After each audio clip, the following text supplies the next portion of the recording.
American Timelines is a member of the Queen City Podcast Network. Find out more at queencitypodcastnetwork.com. So now I'm obsessed with time. Come on, tell me about the time. Had it all in my hand tonight. Had the time of my life. When the words all come down like blues on Tuesdays come down. Throw it all away. Before we start, welcome to another episode. Of American Timelines. I'm Amy, and that's Joe. And we are History for Jerks. We're jerks, and we provide historical things for jerks. And you're all jerks that are listening, probably. I mean, because we're all a jerk. I mean, everybody's a jerk. So Right. don't take it personally. But we are History for Jerks. It's kind of a play on History for Dummies. All right, moving on. Anyway. But, so we have this cool new sponsor called Magic Mind. You've heard me talk about how great it is for me. It's this little delicious shot that helps me focus and drink less caffeine, right?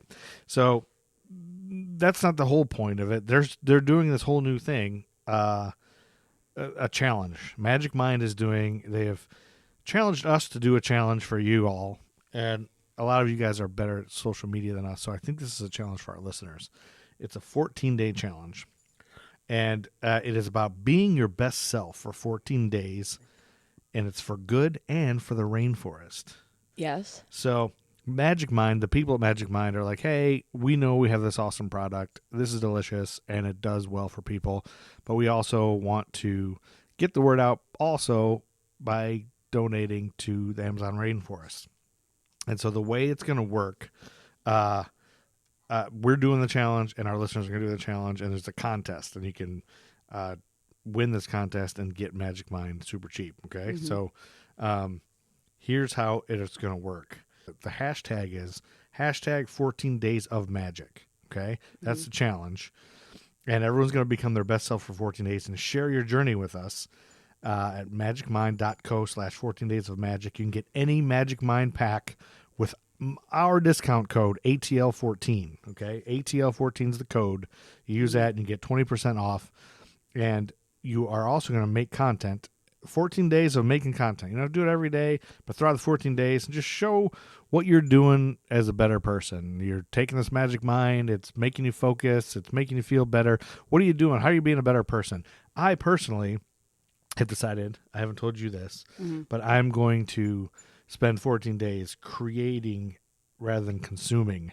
So a lot of times I get home and I'm tired, and I'm just like, I'm just going to sit in front of a tube Yes. and watch I know that feeling. episodes of Night Court or catch up on wrestling from the 90s that I missed Right.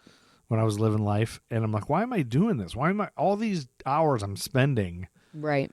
just watching football or watching something else or watching old things? And then I've wasted my whole night when I can create. So I feel better when I create this podcast, when I create Nerd School, when I create the Gruff and Loud show, when I write comedy jokes for stand-up shows that I do, and I don't. A lot of times I don't. I just don't do it. And so that's what I'm going to do. So you can do whatever you want to do. You guys don't have to do that. But if you tweet about it or Instagram about it, I don't know what the verb for Instagram is, and use the hashtag 14 days of magic, or for every 10,000 views, they donate $10 towards reforestation of the Amazon rainforest. So this contest literally saves the rainforest. Each 1 million views brings $1,000 donated. And specifically what they're doing is it's the reforestation of one of the Brazilian sectors of the rainforest called Fazenda São Nicolau.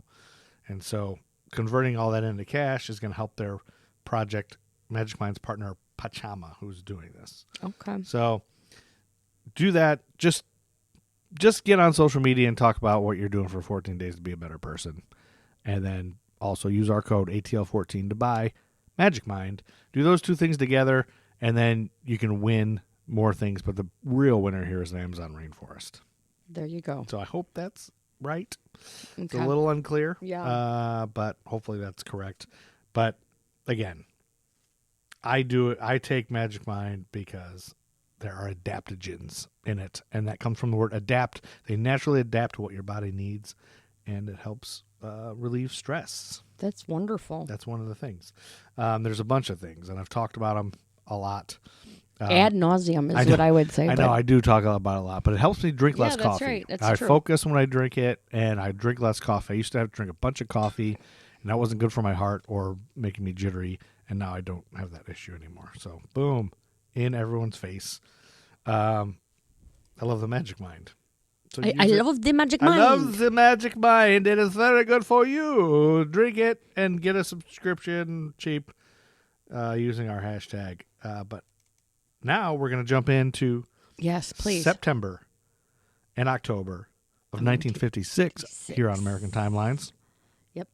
And I'm drinking a beer, and Amy is high as a damn kite.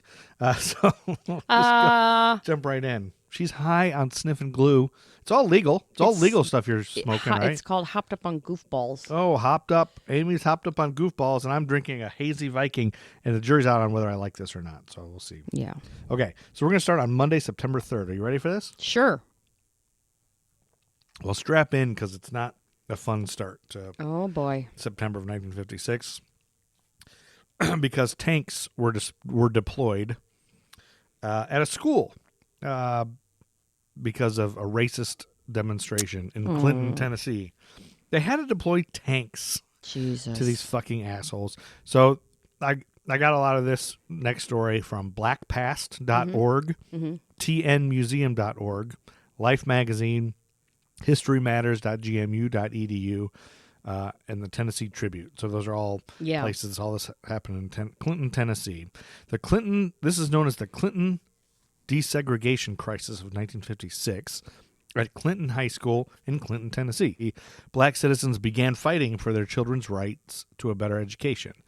The earliest changes began in Clinton, Tennessee. The McSwain family sued the all-white Clinton High School because their daughter Alva could not attend because she was black. In January of 56, U.S. District Court Judge Robert L. Taylor ordered Clinton High School to desegregate during the 56-57 school year as a result of Brown. Before the decision, Clinton bused their black students 20 miles away to a segregated all-black high school in Knoxville.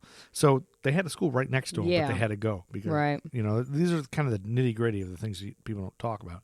Now that integration was coming to Clinton, they had to follow the law. And since Clinton High School would be the first integrated state-run public school in Tennessee, the news went wild when it happened.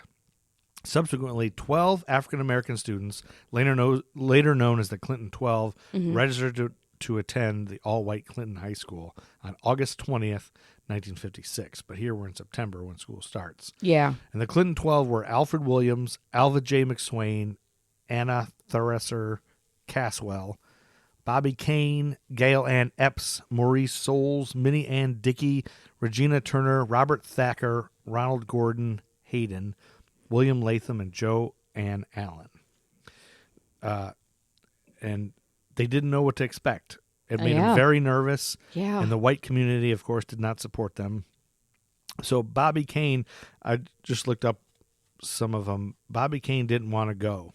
Yeah, I bet not. And some of them had no choice. Yeah. These poor kids, like, think about it. Some of these kids were forced to be civil rights icons. Right. And against their will, probably. Not everybody wanted to. Like, no. Some people just want to lay back and not, I don't want to do this. I'm scared and haven't. So, but by a quirk of history, the federal court ruling that made it possible for Bobby to go to Clinton made it impossible for him to go back to his other high school, Austin High in Knoxville, because he'd be breaking the law. So Anderson County would now no longer pay Bobby's tuition at Austin, nor the cost of transporting him to Knoxville. So that's part of because of the law, he had no choice. He had to go to this school. Poor kid. Which is right down the hill. Yeah. But it's good that he did because he's a trailblazer, but the poor kid, to force somebody to have to fight like this, to be like, and all the asshole white people screaming in his face. So awful white segregationists across the South vowed to block the school's desegregation, and soon some of the most adamant arrived in Clinton to stage protest rallies. So all of these white assholes from all over the country come here to Tennessee to argue and scream and yell about a school they've never heard of. Yeah. And one of the segregationists, John Casper, came to town from New Jersey. He was the executive secretary of the Seaboard White Citizens Council. He called for a mass protest meeting just before Clinton High School opened. So this big fucking tall, goofy piece of shit asshole. Yeah. Nonetheless, on August 26, 1956, the Clinton 12 made history as the first African Americans to integrate a previously all-white school in the state of Tennessee. And the first day of desegregation saw no incidents, but on the second day, the 12 faced threats of violence from fellow students and a crowd of adults led by Casper. At least one teacher noted that the students who were threatening violence were also troublemakers at school and out of school. So it was like, it was all the bad kids were the ones, being mean to these kids. And Bobby Kane mentioned that most students were not unfriendly to him. Oh, good. But he did say if a white student talked to him too long, the other students would beat the white kids for talking to him. He was invited to be on the basketball team, but he said the other teams refused to play if a black person was on the team. So he didn't want to do that. The teachers were nice, though, he said, and he recalled that, quote, "My teachers never showed me animosity, but the other students have to speak for themselves," unquote. And so in response to all the threats, on August 29th, 1956, Judge Taylor issued a restraining order on Casper. Casper ignored the order when he addressed a crowd of 1,500 people outside the school the same day. Judge Taylor then ordered U.S. Marshals to arrest him.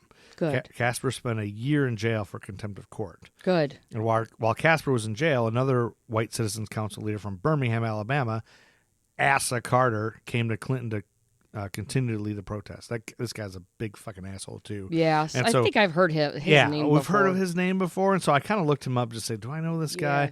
And I fell down a rabbit hole with him just to see like what happened to any of these people who were did they ever come fighting, to anything ever happened to him or did anything? Yeah. And so all I found about him is he died in the 70s after a heart attack, allegedly caused by a fist fight with his son. So Jesus. Sounds like a couple of pieces of shit. Yeah. So good that he's dead. Mm-hmm. Anyway, on Labor Day weekend, September 1st and 2nd, 1956, white people rioted because it was just boiling over. And they were overturning cars and smashing windows. Oh, my God. All just because black people wanted education. Segregationists also threatened to blow up the mayor's house, the local newspaper, and the Anderson County Courthouse. Tennessee Governor Frank Clement sent 600 Tennessee National Guardsmen and 100 highway patrolmen to the city to restore order. Although the violence ended, white segregationists continued to use intimidation tactics, including burning crosses on the lawns of civic leaders and high school teachers. Gunfire riddled the homes of two of the Clinton 12, and dynamite was thrown at houses and businesses in the town's African-American neighborhood. Oh, my God. Clinton High School principal David Britton also received bomb threats, forcing him to send his family out of town for their safety. Fearing for their safety, the parents of the Clinton 12 removed their children from the school. On December 4th, 1956, Reverend Paul Turner, a white Baptist minister, and two black men, Sidney Davis and Leo Burnett, escorted the Clinton 12 back to Clinton High School. So they stopped going in September, and they didn't go back till December. Yeah. Afterwards, a white mob attacked and severely beat Turner, who was the Baptist minister. Oh, my God. And although Clinton High School was briefly closed until December 10th in response to the attack on Turner, the African-American students remained at the school. On May 17th, 1957, the third anniversary of the Brown decision, just 4 months before the Little Rock school desegregation crisis began, Clinton High School senior Bobby Kane graduated. He became the first African-American to graduate from a Southern school desegregated by court order. So Bobby Kane told his parents the night of graduation that they needed to hurry up and meet him as he turns in his cap and gown after the ceremony because he knew he'd be jumped. Yeah. The principal had a few students protecting him during the ceremony, but afterwards he was on his own. Oh, my God. But his parents were too slow.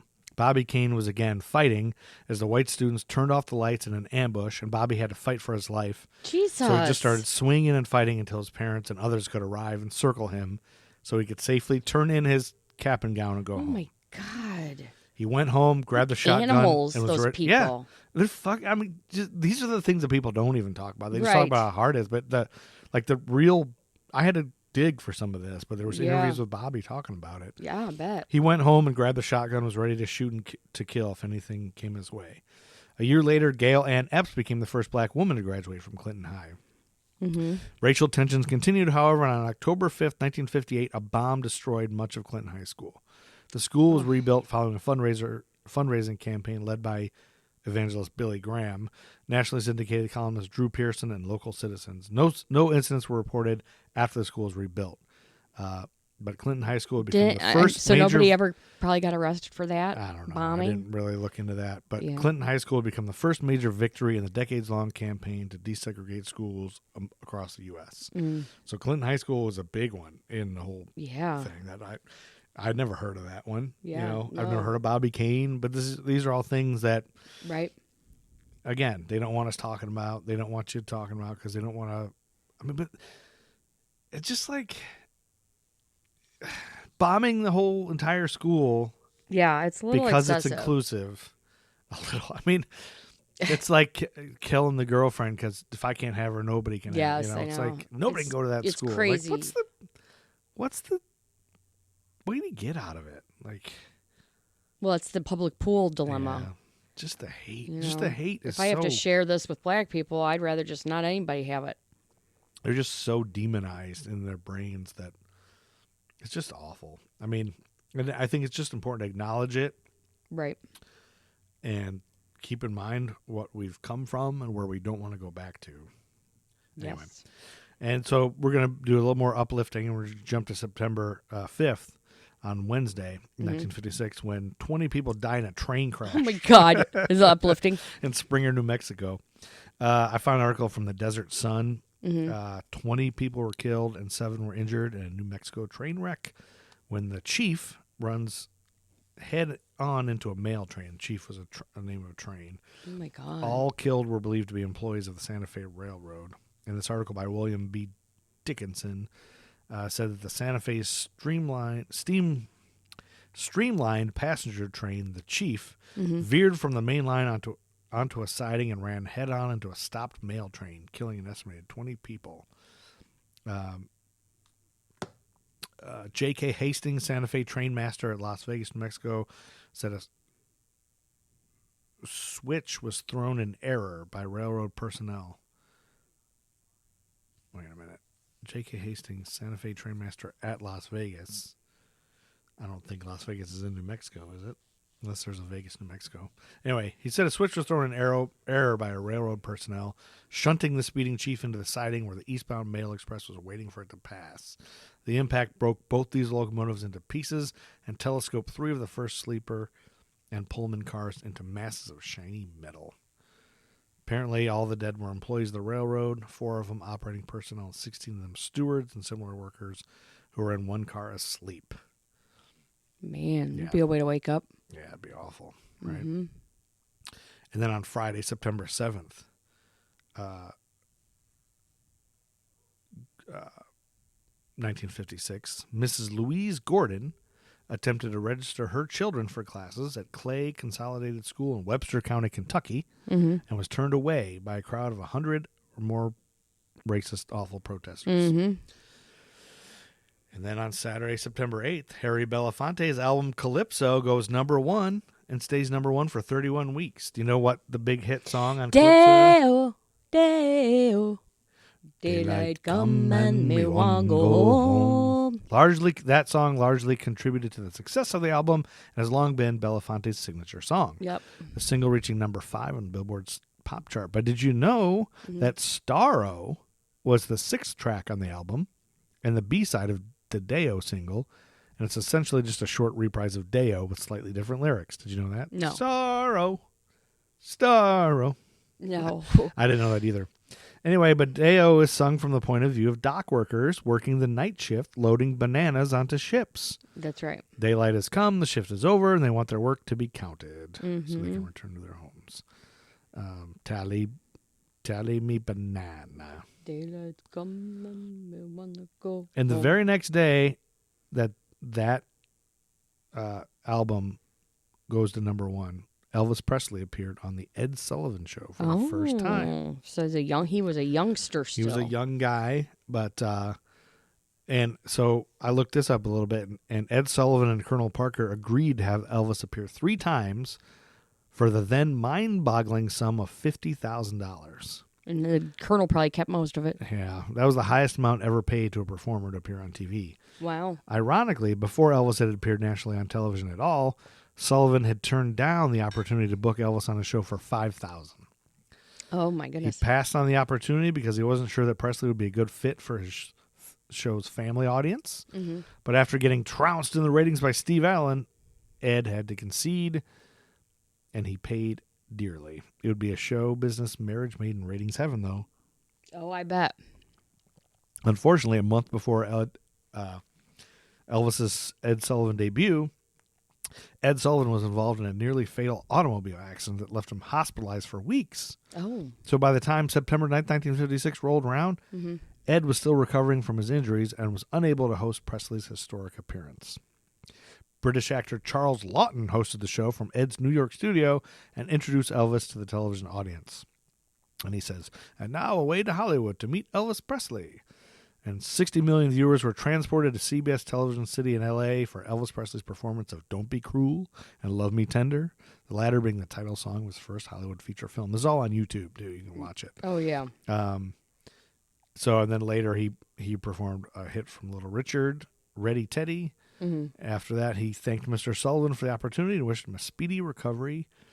And then he introduced his next number and said, as a great philosopher once said, "You ain't nothing but a hound dog." And then he went into it, and he held nothing back, snarling and gyrating and stirring up controversy all over again. Oh, boy. And many people still believe and insist that the cameras only showed him from the waist up, but that's not true. The TV audience had a full view of Elvis Presley gyrating and all that evening. But it's crazy to watch that, like, and just see how historic that is and crazy. Mm-hmm. And then on Monday, September 10th, Mrs. Gordon, who we talked about before, who tried to get her kids into that school in Kentucky, yes, she attempted to register her children for school again, and this time her car was surrounded and rocked by the crowd. Oh my God. That included Mayor Herman Z. Clark. Oh, my God. The mayor? The mayor was in on it. Jesus. And then on Wednesday, September 12th, James and Louise Gordon's children, James and Teresa, began attending the previously all-white elementary school in Clay, Kentucky. Mm-hmm. Clay Elementary School. The children were escorted to school by the National Guard, and there were hundreds of guardsmen patrolling the school grounds during the day. On the second day of classes, the Gordon children and one white child were the only students in the school because all the other ones were walking out in protest.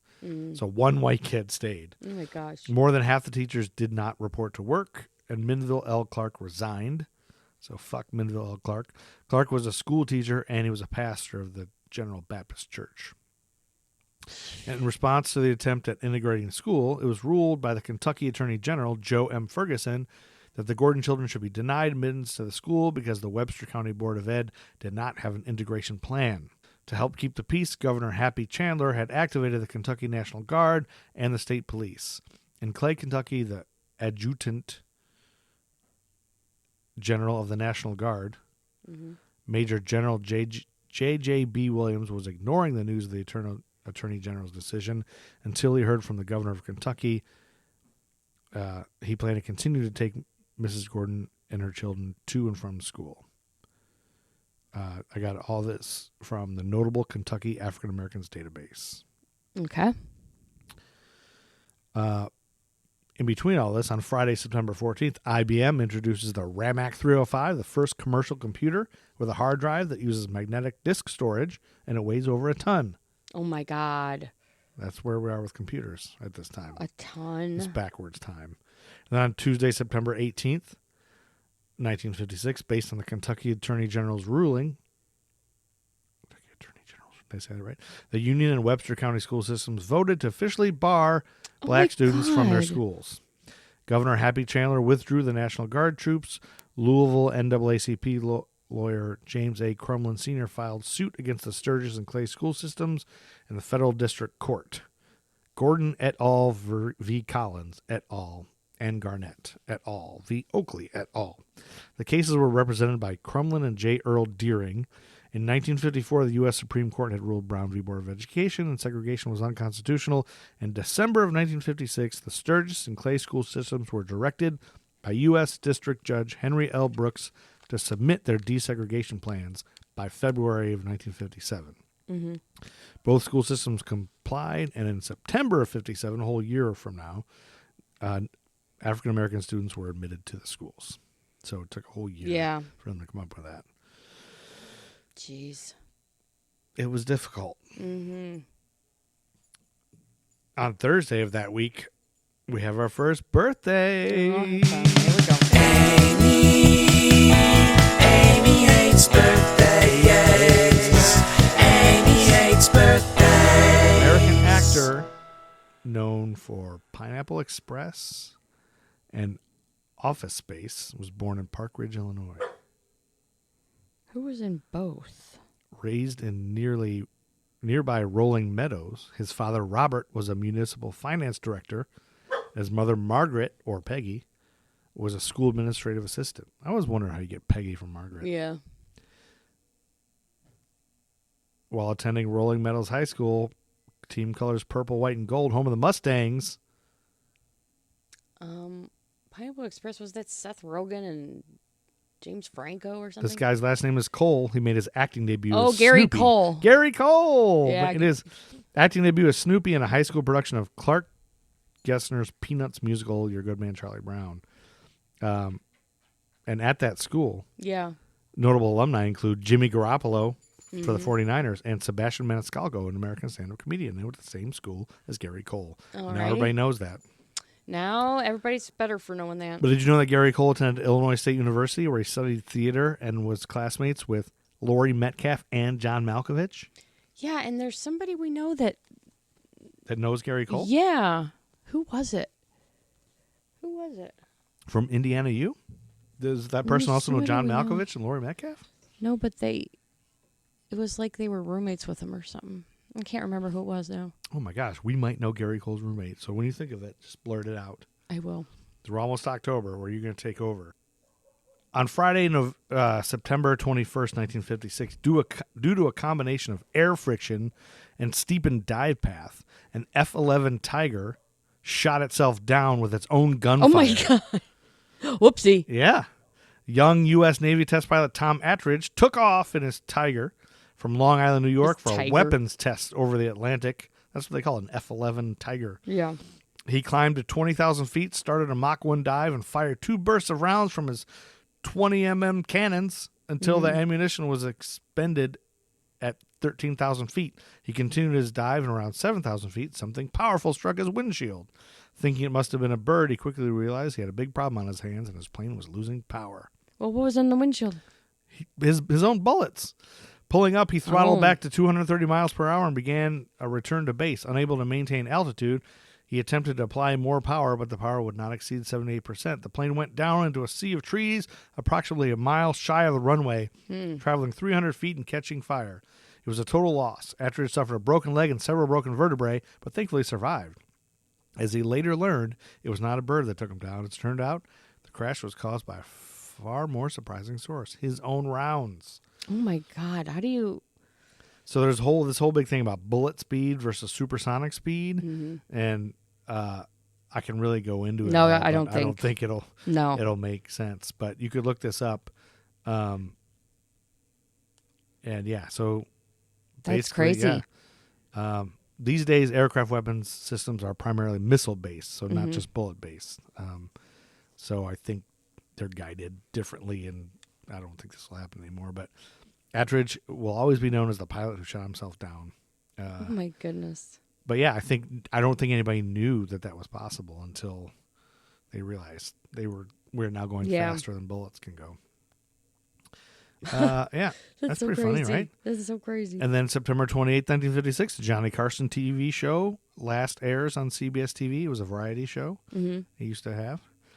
And then on September 30th, 1956, while intoxicated, Thomas Fitzpatrick, a resident of Emerson, New Jersey, stole a single-engine plane from the Teterboro School of Aeronautics. Oh, my gosh. At Teterboro Airport in New Jersey at approximately 3 a.m. Oh, boy. and he flew without lights or radio before landing on St. Nicholas Avenue near 191st Street in front of a New York City bar, where earlier he had been drinking, and he made an intoxicated barroom bet that he could travel from New Jersey to New York City in 15 minutes. And he did it? Yep, and he stole a plane and did it. The New York Times called the flight a feat of aeronautics and a fine landing.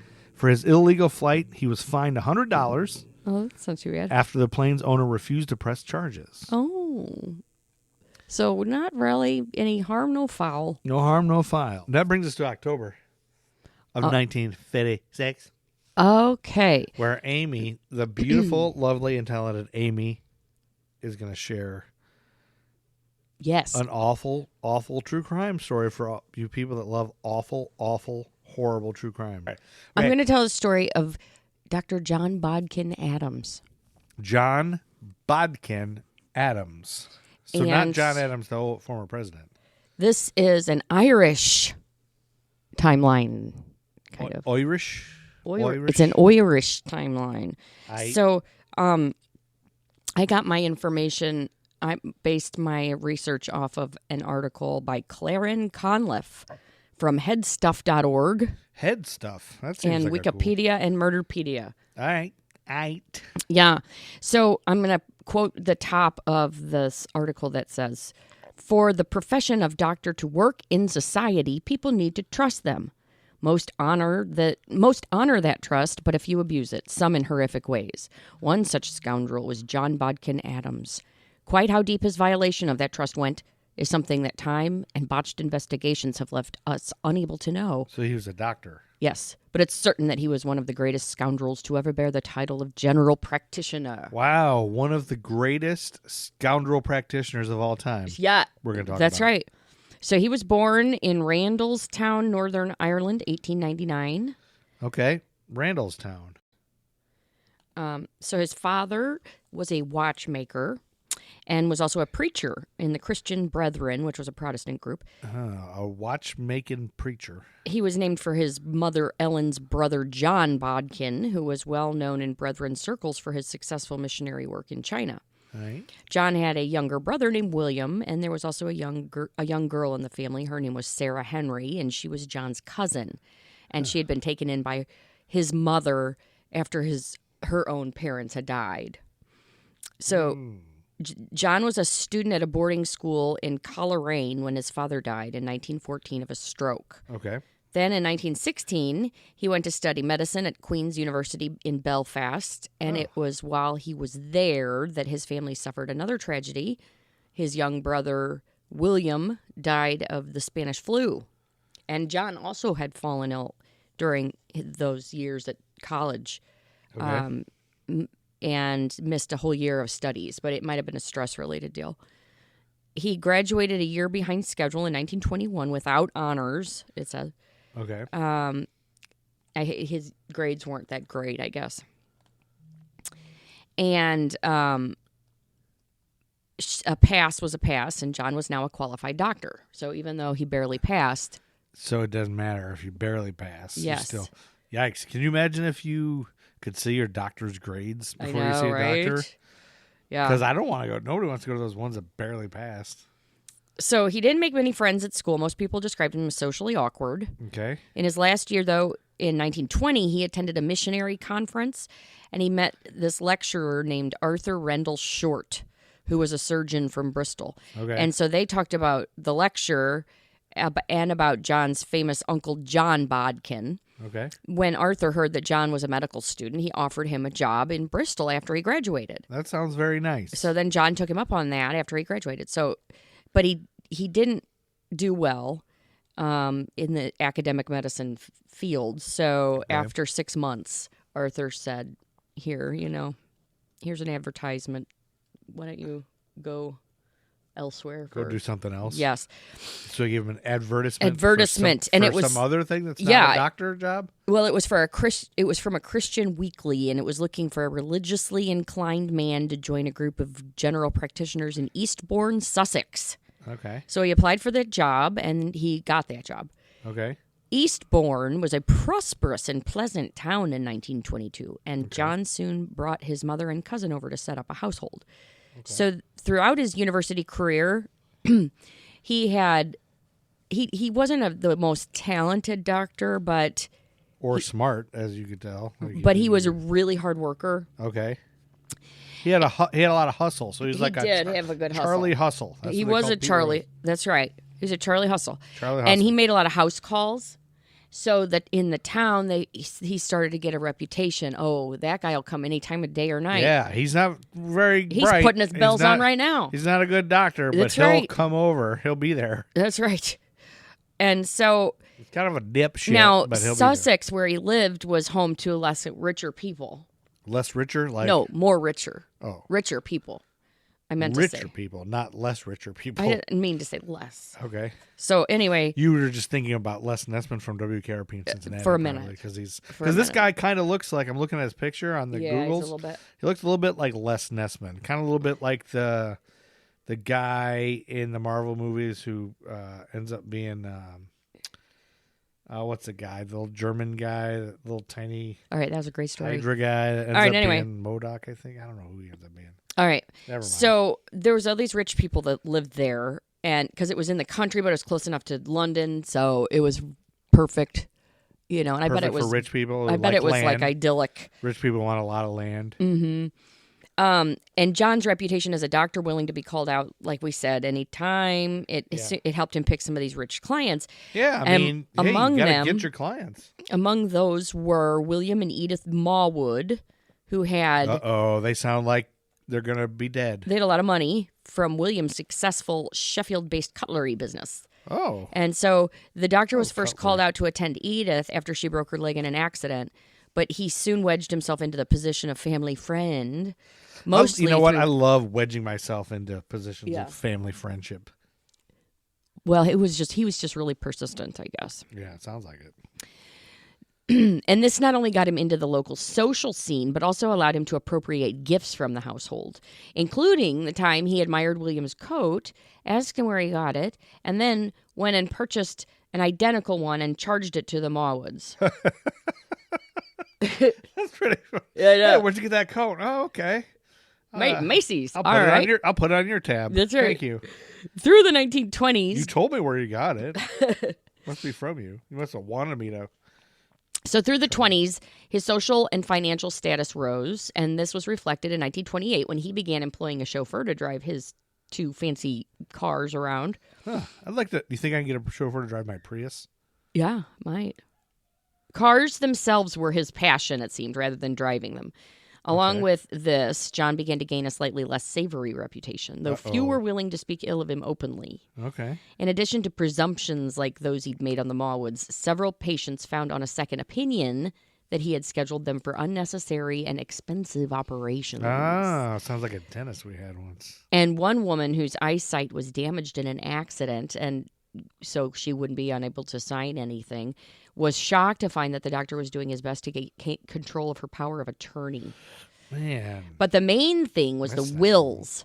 Uh-oh. Part of his income came from bequests left in the wills of those he had attended in their final illnesses. Oh, when they died, he rewrote their wills?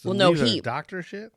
It was a standard practice of the time for people to write your doctor into your will. Oh, really? When you were dying. Yeah. Wow, really? Yeah. That's a thing? That was back then. I don't think now. I wonder if it is still a thing. No. And the main reason, that was the main reason why wealthy clients were so desirable. Yeah. You want to, you only treat old the rich. ass wealthy clients would be the most desirable. Yeah. Because they're about ready to die. I wonder if they put other people in their will too, like their barber and their milkman. I wonder. Well, there was a warning sign. The first warning sign was with Matilda Witten. She was an elderly widow in her 70s, and she moved to Eastbourne. And of course, the doctor was often in attendance on her. He was good enough to loan her his car and chauffeur her on occasion, and she became friendly with Sarah and Ellen. In gratitude, she bought him a new car, which was an extravagant gift, but not necessarily alarming. Okay. More worrying was when she changed her will to disinherit her stepchildren and leave the bulk of her estate to Dr. Adams. Yeah, that seems a little fishy. And it was around this time that the staff at the hotel where she was living became concerned that the doctor might be over-medicating her because she seemed to lose all energy while he was visiting her. A nurse who also attended her thought the doctor was behaving suspiciously. So then Matilda died in May of 1935, and he inherited her fortune. Her children challenged the will but lost. What? So the fur around Matilda Whitten's death might have saved The Agnes Pike. Fuhrer? The Fuhrer. The fur. The Fuhrer? Fuhrer. The Fuhrer. The Fuhrer around it might have saved Agnes Pike in 1939 because she was another old lady. Yeah, that he had his set his sights on. Well, her relatives started worrying enough to bring in a second doctor, and that pissed John off. Yeah, that would piss him off. But the second doctor couldn't find anything wrong why she was being given all this morphine and barbiturates, and took over her treatment. And then after a couple months without Dr. Adams' care, she was almost fully recovered. He had the Munchausen thing. It was probably incidents like this which led to the local doctors to exclude him from their arrangements after war broke out, when they set up a pool to take over the patients of any doctors who were called up for active service. Yeah. They left him out of it. Yeah. And he was never called up, but he did volunteer at the local hospitals in order to make up the staffing shortages. And he became a qualified anesthesiologist, though the hospital staff told stories of him not bothering to pay attention and making mistakes during operations. Sheesh. The most notable incident for John during the war, though, was his mother's death in 1943. Okay. And that left him with only Sarah as family. Then she was that cousin, remember? Yeah, that cousin. He had never married, though he had briefly been engaged in the 1930s to a woman named Nora O'Hara. And that engagement had been amicably broken off. And the local rumor mill had it that he was because Nora had discovered he was gay. Oh. Of course, that was illegal at the time, but it's pretty sure he was gay. Yeah, but you weren't allowed to say anything Right. about it. So after the war, he continued to receive all these legacies, and his fortunes continued to grow. Yeah, it was illegal to be homosexual at the time. That's awful. So by some estimates, he was the wealthiest general practitioner in England, which to a certain type of person meant that he was obviously the best one. One of the most high profile of his clients was Edward Cavendish, the Duke of Devonshire. Speaking of homosexuals. Who had been a minister in the wartime government. Harold was in attendance by the Duke's side in 1950 when he died of a heart attack. So they might have been partners. A lot of people get British mixed with gay. A lot of people. Yeah. You. Not a lot of people. You. Me? You do that. Ah, my neighbor Carl. No, he does too. Nobody does that. No, I just feel like British is very proper and gay guys are very proper. All right, so I love gay guys. He died of a heart attack and signed the death certificate, or the doctor signed the death certificate saying that he died of natural causes. But there were some questions about this, as legally an inquest should have been held since the death had been a sudden one, but John didn't notify the coroner. And he may not have wanted to get too much into the public eye at this time, as one of his elderly patients named Edith Morrill had died less than 2 weeks earlier. So he's like, we're starting to think he's not only getting in their will, he's like killing these people. Because despite being a beneficiary in her will, John had claimed that he had no financial interest in her death on the death certificate. Yeah. And if he had told the truth, then a postmortem would have had to be carried out. And he may well have not wanted that to happen. Yeah, because they might find some of this stuff. Now, he may not have wanted the coroner looking too closely into his recent conduct. So John's sister Sarah then died in 1952 of cancer, leaving him alone in his household. He wasn't without friends, though, and one of the closest was Roland Gwynn. Roland was didn't he still have that cousin? Or is that... No, I just said that she died. You said it was a sister. Oh, not... I guess cousin. This said sister. Like a sister. Okay. Yeah, he was like a sister. Roland Gwynn was a former mayor of Eastbourne who had been a decorated veteran of World War I. Okay. And he and John became close friends and went on shooting holidays to Scotland and Ireland. Shooting holidays? That's hunting? Yeah. And their friendship further fueled rumors that John was homosexual, as Roland certainly was. Okay. Yeah. And was, in fact, being blackmailed by his butler over it. Roland was. Oh, Roland was. Yeah. Being blackmailed by his butler? Yeah, for being gay. Gosh, you don't think about that, but I bet that happened all the time. Yeah. To gay guys. Poor gay guys. That sucks. So through Roland, John received even more high-profile clients. and he soon became considered one of the top GPs in the country. Really? The frequent deaths of his elderly patients and the sizable bequests he continued to rack up were all conveniently glossed over. Oh, my gosh. And then in 1956, his patient Bobby Hullett died, and things began to unravel. This is when the truth comes to light. Bobby Hullett, huh? So This Bobby's is the one. her real name was Gertrude, but ever since she was a young girl, everyone had called her Bobby. Oh, Bobby's a lady. She'd lived near Eastbourne since the 1920s, but it was Okay. only in 1950 that she became one of Dr. Adams' patients. Okay. That was the year her husband Vaughn died of a heart attack, and Bobby became sick through grief. So John then prescribed sleeping pills, which didn't really help, and then he also sent her on a holiday in Switzerland, and that helped. It helped? That one did. You need to go have a holiday in Switzerland. He also introduced her to a friend of his named Jack Hullett, a widower who had been his patient for years. So then Jack and Bobby struck up a friendship that blossomed into a relationship, and then they married in And they got married, 1952. and then she was all better. But then in 1955, Jack went to visit Dr. Adams with stomach pains, and the doctor realized his friend had bowel cancer. So he sent for a surgeon from London to perform the operation, which was successful in removing the tumor, but which put a lot of stress on Jack. So then he was really ill for 3 months, and then Bobby Makes you became wonder, more and more did stressed. he really even have both? Well, I guess if somebody else did the surgery. Yeah. But then finally in March, Jack suffered 2 heart attacks and died. John was in attendance, though he failed to give him the sort of treatment that would be expected for a heart attack. In fact, he listed the official cause of death as cerebral hemorrhage, which was almost certainly not true, but which saved embarrassment. He also, of course, lied on the cremation form and said he did not expect to benefit from Jack's will. Even though he really did. Jeez. Bobby did not take her second husband's death well and went into a serious decline. John had prescribed her a heavy dose of Poor barbiturates. lady, she's just lonely. And that affected her strongly, and many of her friends began to suspect he was supplementing this with injecting morphine. Her maid even wanted to go to the police about this, though the other staff wouldn't go along with it. Her friends became deeply worried when Bobby started talking of suicide, and this was how John justified the sedation he had to do. Okay. Around this time, she changed her will to leave him her Rolls Royce, and she also gave him a check for £1,000 as a gift. And then a few days later, Bobby went into a coma. As John was away, another doctor was called, and when John returned, he and this other doctor disagreed about the cause of the coma. Yeah. John insisted that it was a cerebral lesion rather than a barbiturate overdose, against much of the evidence. Oh. When Bobby died, an inquest, something John had always managed to avoid, was inevitable. So this inquest gave a conduit for the rumors which had been This is swirling where they around started, the doctor. Yeah, people, yeah. And the press soon began to show an interest. So they discovered the 1935 case over Matilda Whitten's will.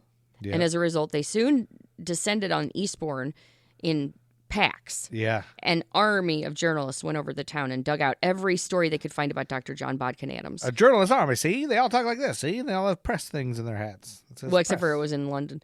And Oh, there was except a they lot had to an find accent. out. They soon discovered that the good doctor was the beneficiary of not just dozens, but hundreds of wills over the years. Rumors soon began to spread that the deaths of several other local women are being investigated. And though no paper directly accused John, it was clear between the lines where they felt the guilt lay. Yeah. The media focus soon led the local police to call in Scotland Yard to take over before the inquest began. Oh, Scotland Yard are jolly old police. The dynamite revelation was that of the pathologist who confirmed that Bobby had indeed died of a barbiturate overdose. Yeah. He also specifically called out Dr. Adams for not having suspected an overdose at once when he was the one who had prescribed the drugs for her. The evidence also looked poor for John when his treatment of Bobby was reviewed, but the judge in his summing up concluded that though the doctor had clearly been negligent, he had not crossed the line into criminal negligence. As such, he told the jury that the decision they had to make was between accidental overdose or suicide, and they chose suicide. So John was really vocal about his relief after the verdict, but now that Scotland Yard had begun looking into him, they had no intention of stopping. And so, but then they hit a snag when they found the British Medical Association had sent a letter out to all the GPs in Eastbourne, reminding them that doctor-patient confidentiality extends to the patients of other doctors, which is kind of a signal not to say anything about Dr. Adams. Huh.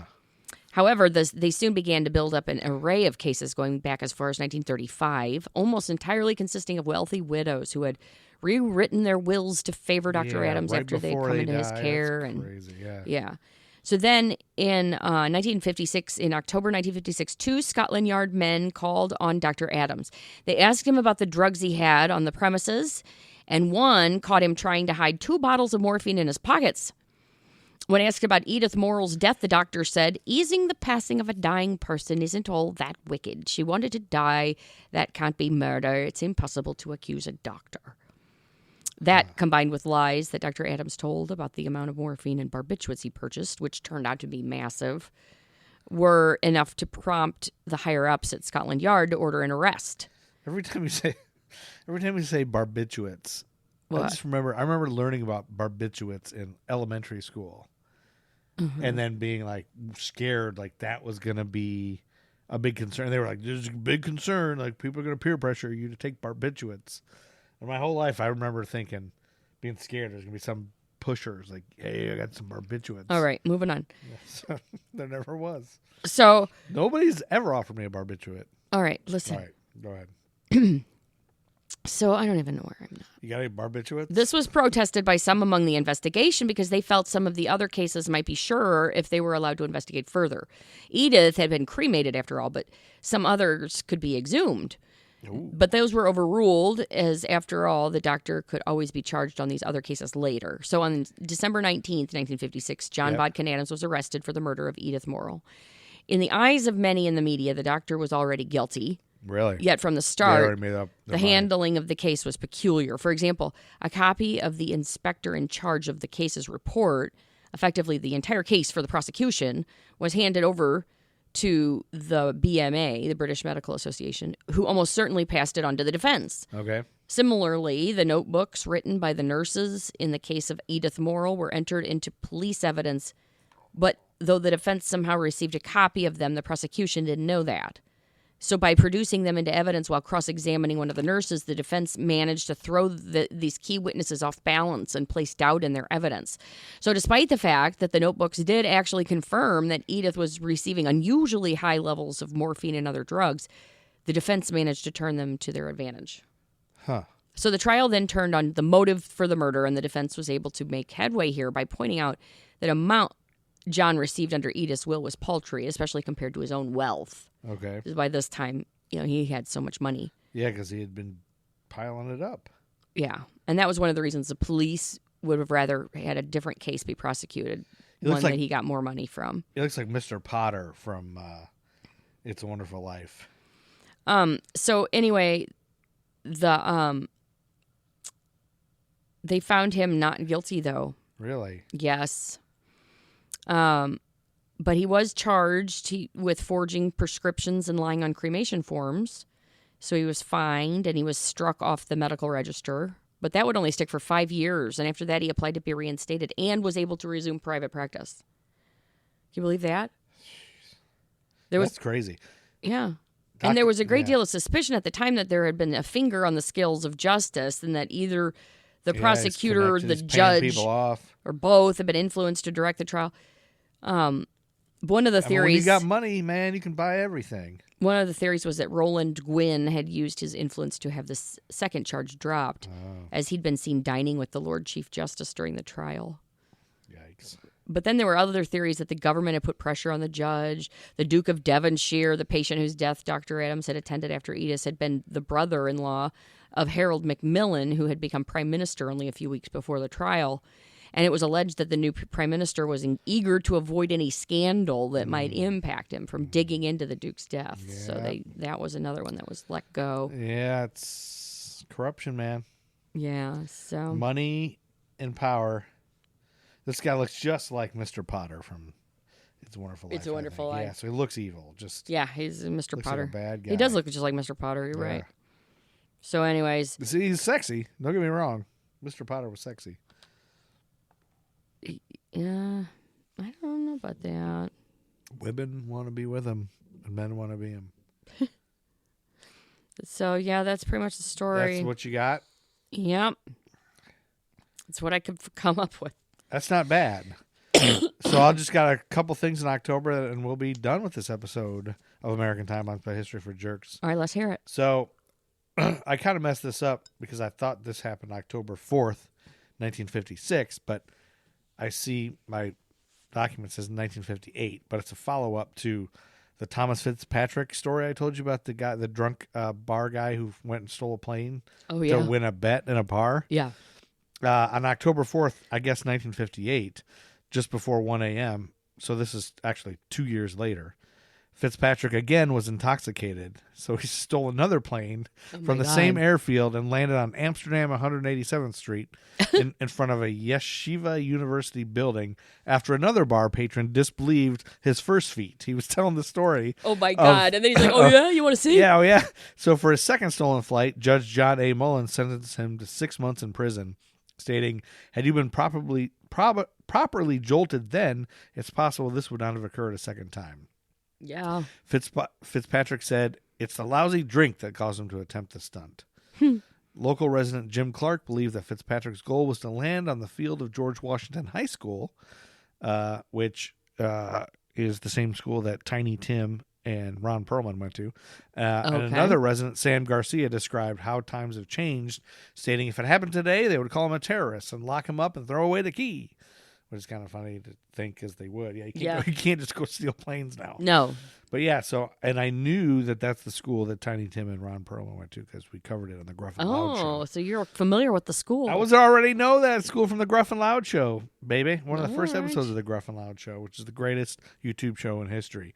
And then October 8th, 1956, the 1956 World Series of Major League Baseball was played between the New York Yankees of the American League and the defending champion Brooklyn Dodgers of the National League. All right. That's why everybody still loves it when the Dodgers and Yankees play. And they might play this year in the World Series, I guess people are talking. Dodgers, Yankees, because they were across town and now the Dodgers are in L.A. Anyway. Oh, that's right. On October 8th, it was Game 5 of the World Series, and New York Yankee right-hander Don Larson pitched a perfect game. That's very rare, and only people like Brian McCartney love that, because it's real boring. Yeah. Because there's no hits. But Brian McCartney freaking loves it. That guy gets a boner. So look up Brian McCartney on Twitter. He's been on Chicago Fire and Chicago, what's the other one? Doctor? Chicago Morgue? No, what's the doctor one? Chicago Med? Chicago Office Park? No, I think it's about doctors, whatever that is. Anyway, he's on both of those shows a lot. He lives in Chicago. He's a great fellow. He's beautiful. And then October 10th, the World Series ended because the Yankees won the series in 7 games behind Yogi Berra's 2 home runs. They beat the Dodgers 9-0 in Game 7 at Ebbets Field. The MVP was Don Larson.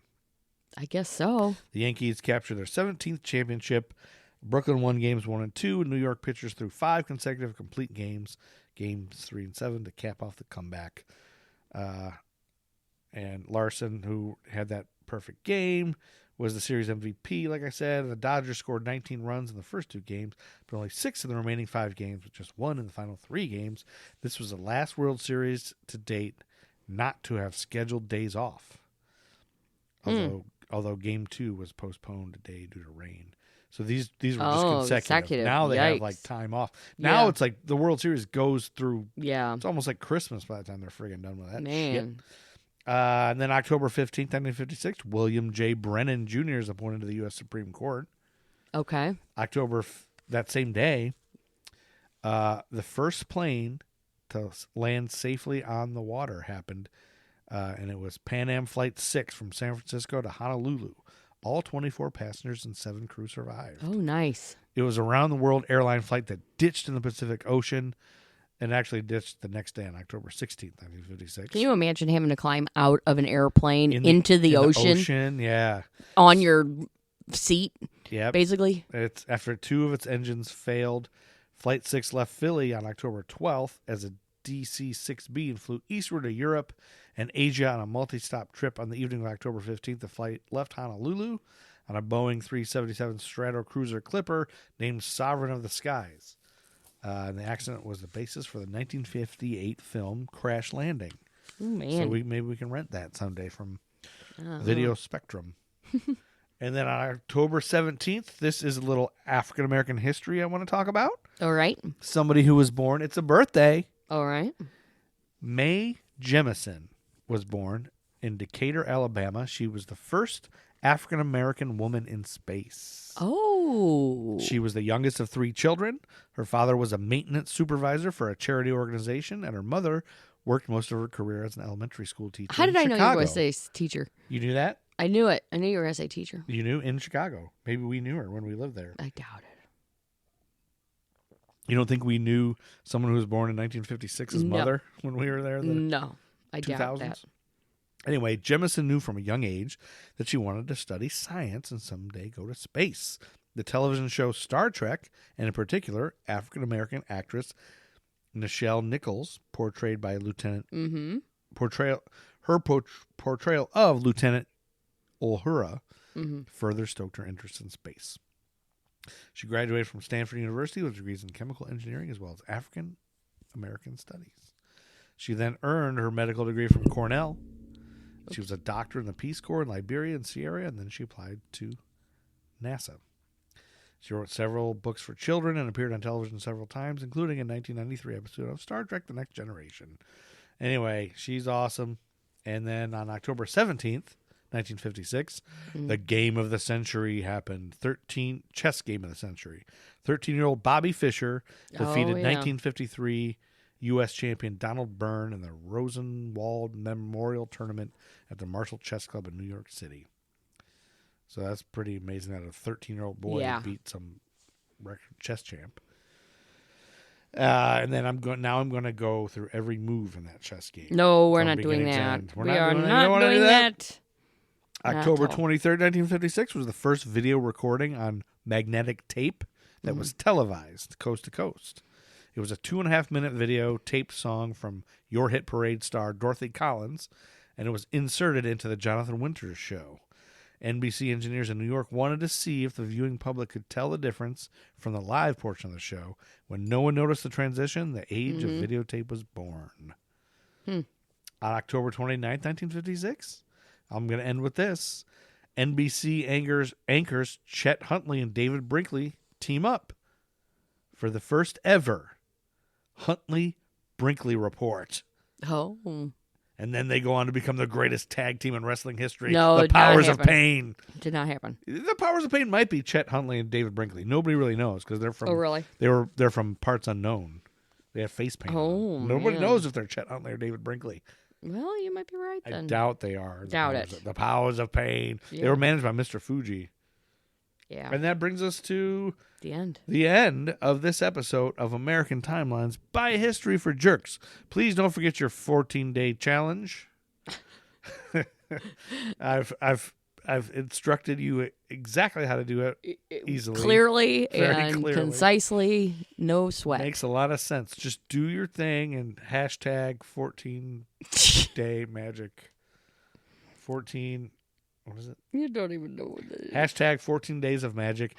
Do your magic stuff and don't do any magic tricks though, because right now the hashtag is really filled with people doing magic tricks, and so they're trying to take it over with Magic Mind. Anyway, use the discount code ATL14. Magic Mind's great for you. Do it. They're paying me insane. All right. Anyway, I love my wife. And it's time to get out of here, Chuck Berry. It's time to get the fuck out of here.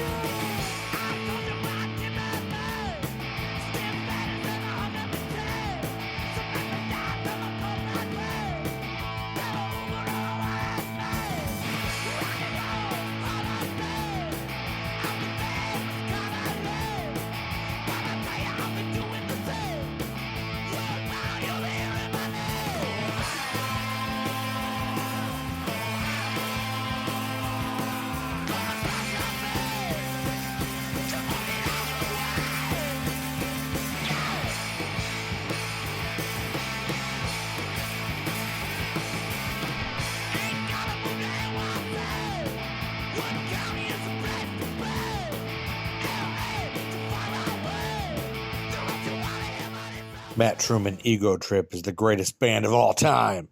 Buy their music.